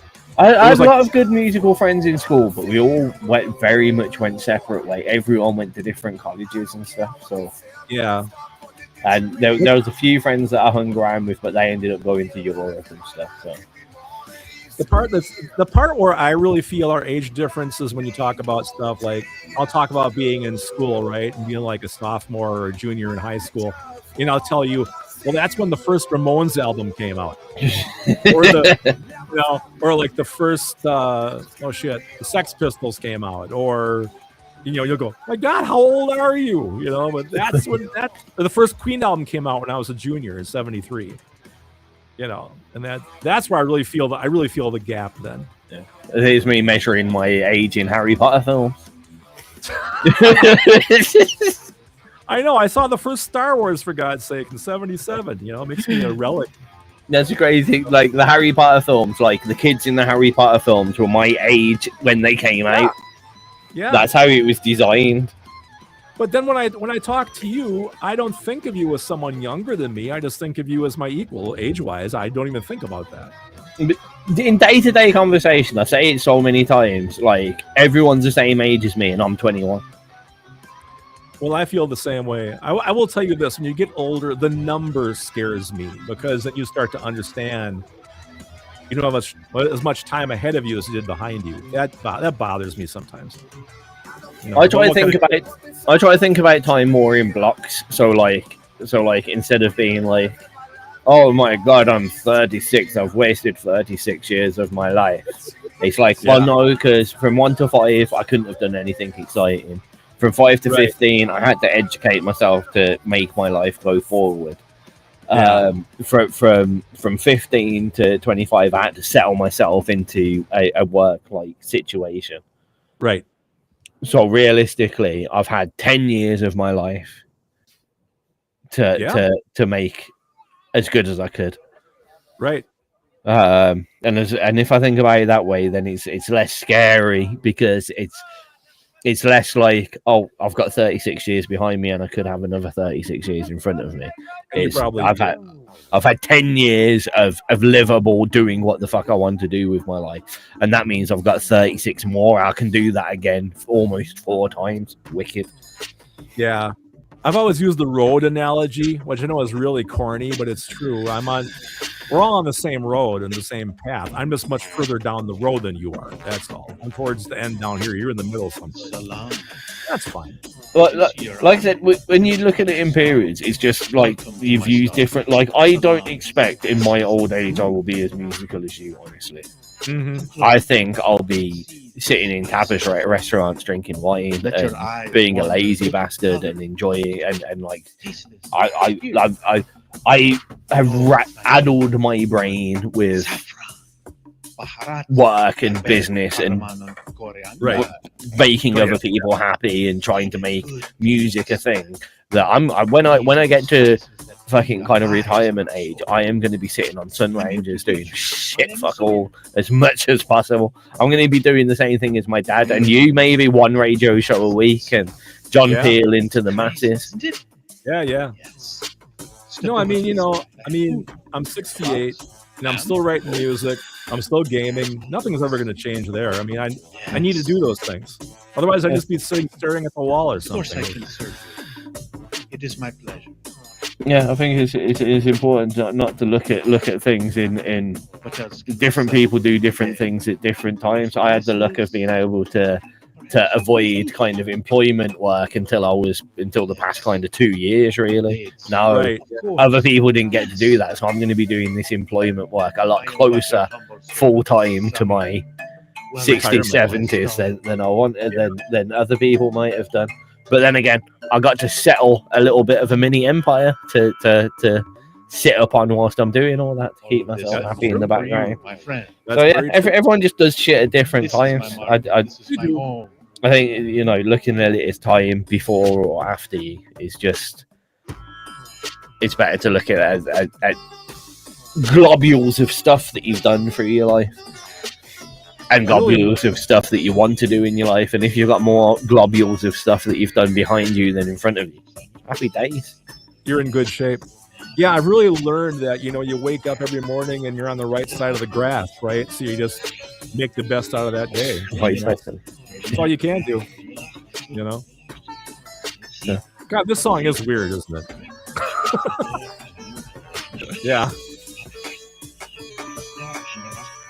It's quite funny, actually. We were sorting out the kitchen, and out of all the spices to just randomly drop out the spice rack, it was coriander.